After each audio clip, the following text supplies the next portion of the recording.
2, an Apirense. Okay, we're in at the top of the stretch. Malayo na kalamangan largahan. Kung ano alis ni Jeff, yung postura niya hanggang sa pagtawid ng finish line, yun pa rin. Easy winner for number 2, Andiamo Apirense, dyan sa may last 100 meters. Ayan, malayo na kalamangan niya.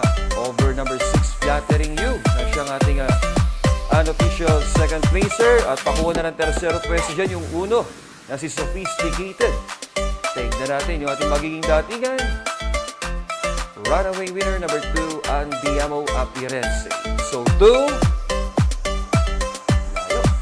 6, 1, then pang-apat yung 3, Europe doon. 2-6-1-3.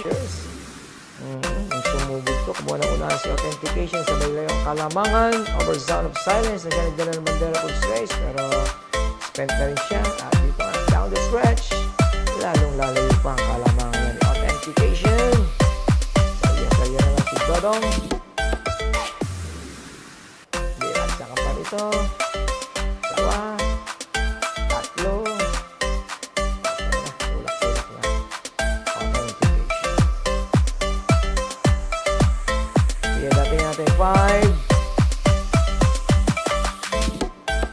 1, 2, and 7 artificial places. Wala natin. Okay, slow-mo replay, but at this point, nauna ng Bagya dyan, spaghetti pababa against one of a kite, tabing bala.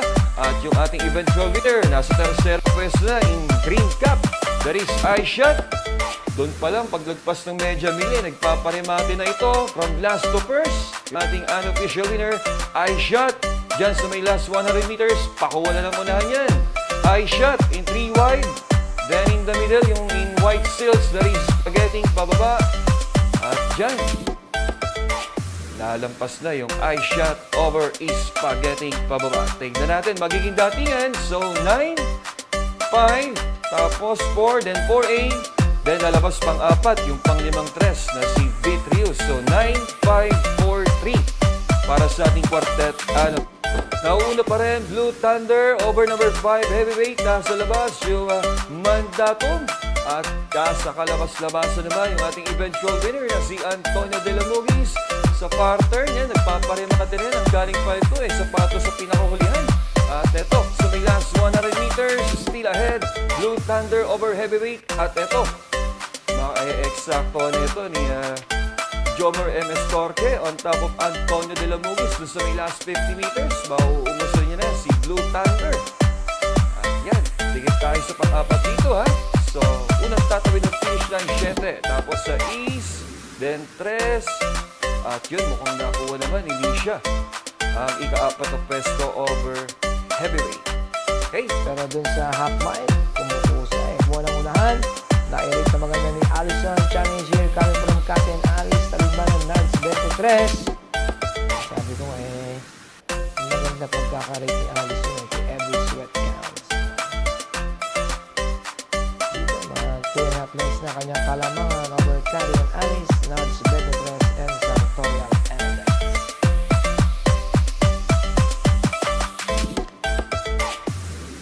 Datingin natin 7,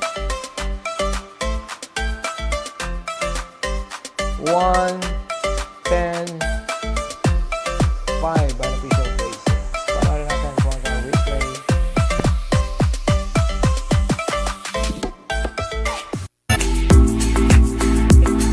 Nagtalaga ng bandera dito, iikot lang. Pagsapit ng last 800 meters, kinuha na lang unahan. Piece of cake against iikot lang. We're at this point, piece of cake ang ating nauna. Siyang ating unofficial winner dito.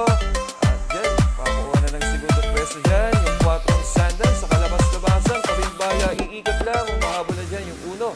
Sa quinto pwesto, yung Bantay Sarado. We're at this point, papalayo na dyan. Piece of cake over sandals.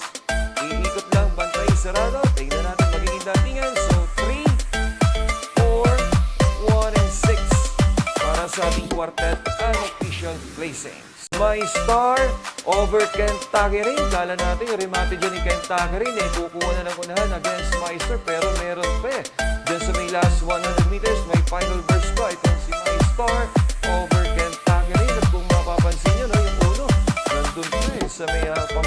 pumesto pa.